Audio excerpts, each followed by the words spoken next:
So I guess it should be said, the next thing that I do want to talk about has to do a lot with the fact that I am having to throw a PayPal poll out there like, hey, we're going to have to repair our kitchen. Everything is, breaking over there. The wall is spongy. The water damage is massive. The materials are coming, but of course we still got to pay for the plumber. We are going to have to pay for food during that time because we're not going to be able to use our kitchen because of course we won't have one. And if we find that something is broken more, then we'll need to get another person out here. We'll need to get an electrician out or something, depending on what might break. I don't know. But I think it goes without saying, with us having to do that, that nobody really does it alone. Nobody goes it alone. And nobody succeeds alone. So I've had friends every now and again who, when they succeed in some way, they go, well, I did it on my own. Like, let's say they won a card game tournament. I did it on my own. Okay, well, no, you didn't. Because the knowledge that you used to get better at the game was likely harvested from other people, and you looked up that knowledge, and then you took it for your own, and then got better using that. Had those people not taken those first steps for you, you wouldn't be here. The people who you sparred against for your tournament, those people are part of the stepping stones that led you to actually get to where you are today as well. If you are a business owner, this is one of the reasons I hate when people try to argue that, well, CEOs made it on their own, so they deserve everything they have. No, that's not how this works. Nobody makes it on their own. That CEO doesn't exist without the workers. Their workers were a reason that they managed to succeed. Without those workers being willing, sometimes to work for, starvation wages, depending on the company, that CEO would not be successful. Their success was predicated on other people. Their success is also predicated on people being willing to buy their stuff, being willing to accept whatever they had to offer. You don't succeed alone. No one is a self-made man.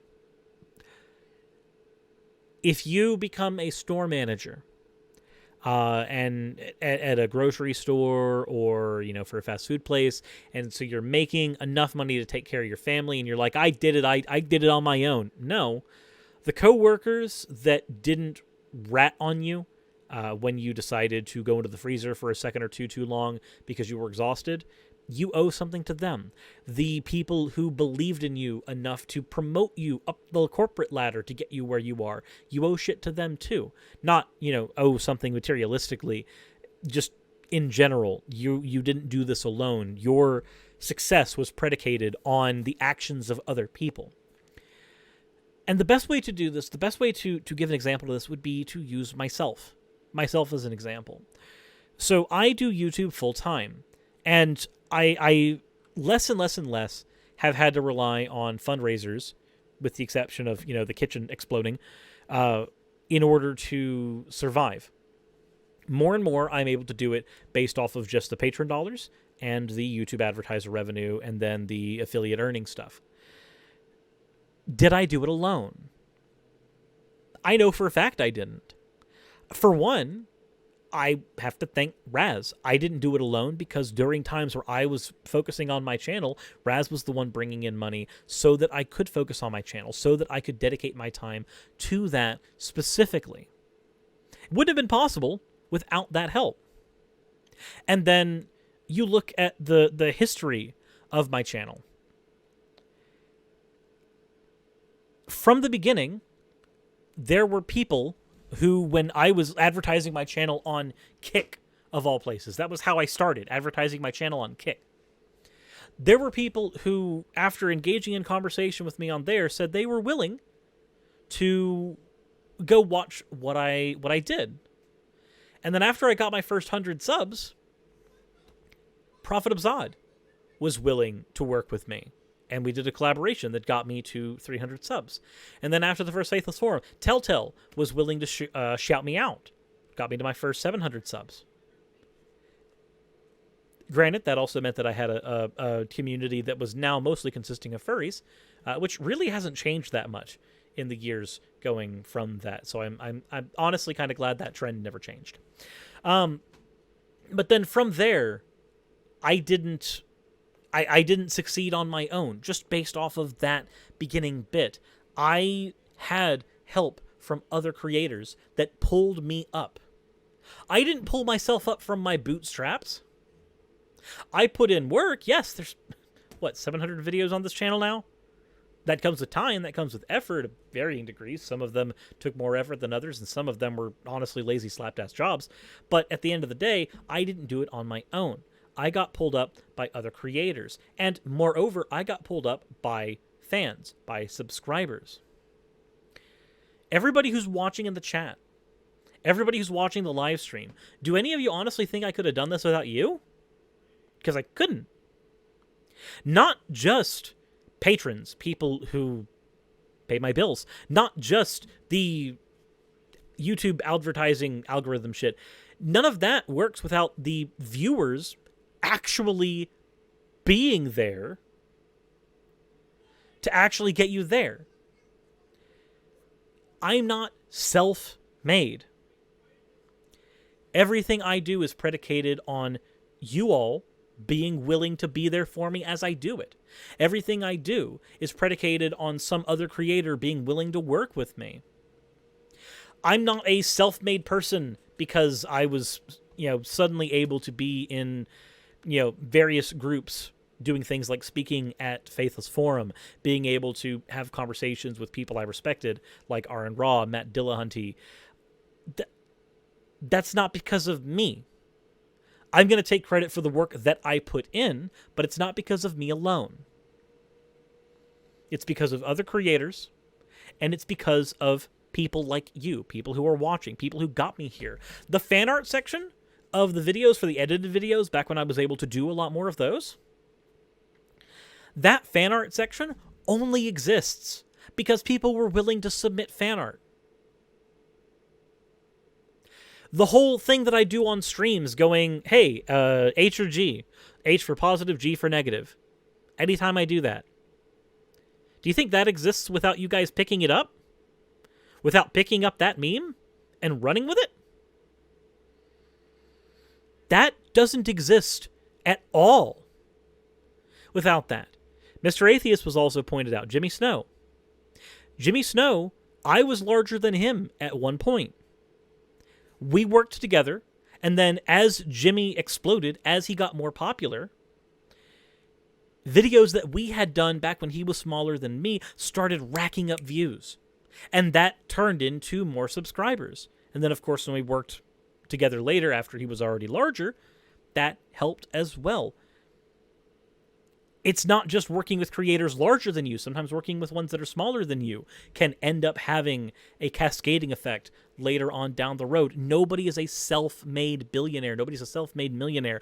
I'm still at poverty line for wages, but there are people who have looked at the fact that I do YouTube full-time and think that that's a goal.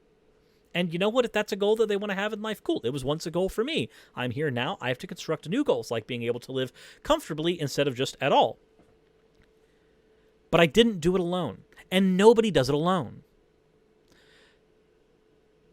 Ray Kroc did not make McDonald's into the ubiquitous thing for better or worse. Capitalism on top of every other issue you can think of where McDonald's is concerned. Its food, its ethical practices, what have you. But Ray Kroc did not get to that point on his own. He had to take somebody else's idea and then just put a marketing spin on it. And then later admit that he was viewing McDonald's as a real estate business that just happened to sell food. The real estate was getting it in the right places. He didn't do it alone. I didn't do it alone. Hell, that business right now doesn't exist without the workers sitting there as the undercurrent making it go. So what is the point of a video like this? What is the end goal? A couple of things. One, if you are the type of person that thinks that a CEO deserves to be where they are because they put in the work, and that's your only reason, you ignore the contributions from every single person that got them there, that let them survive up to that point, and then potentially even the people they leech and abuse off of after that fact, understand that they didn't do it alone. They didn't get there alone. It would have been impossible for them to get there alone. And on top of that, please, if you ever make it, if you ever get successful, don't forget the people that enabled you. Don't forget the people that got you there to begin with. I run a YouTube channel. My channel doesn't exist without viewers. If I start forgetting that those viewers are there, and I stop trying to do stuff that I think they will like or is helpful or what have you, my channel goes away. Any benefit, any success, anything like that I gained, it's gone. And it's that way with any business, any person. If they forget what made them who they are, it can very easily be taken away. Very, very easily. Nobody goes it alone. Nobody does it on their own. The people who think they do it on their own, who did it on their own, 99% of the time are arrogant and deluded. Other people got you there. Your parents raised you, or someone raised you to the point where you could do something. At the very least, at the very most minimal factor, you owe something to them. Don't forget that. And don't forget that when you idolize somebody. If you idolize someone because they did something on their own, no, they didn't. They didn't do it on their own. Somebody helped them get there, because that's how it always works. And just remember that. Hopefully for some people that can keep them humble. It is one of the things that, with all of the arrogance that I speak with on my channel, at least keeps me somewhat humble. So I am just hoping that maybe this video reaches the right person. Maybe.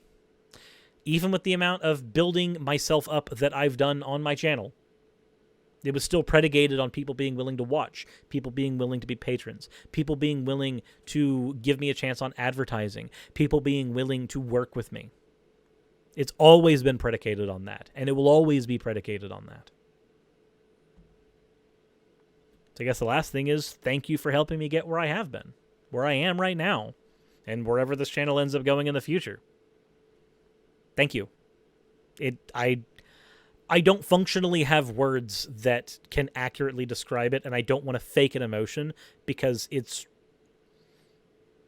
wouldn't be fair to fake an emotion and just so I could try to deliver this more poignantly. I don't have a way to articulate the ways in which I am thankful. But just know that I am, and I didn't do it alone, and neither did anybody else.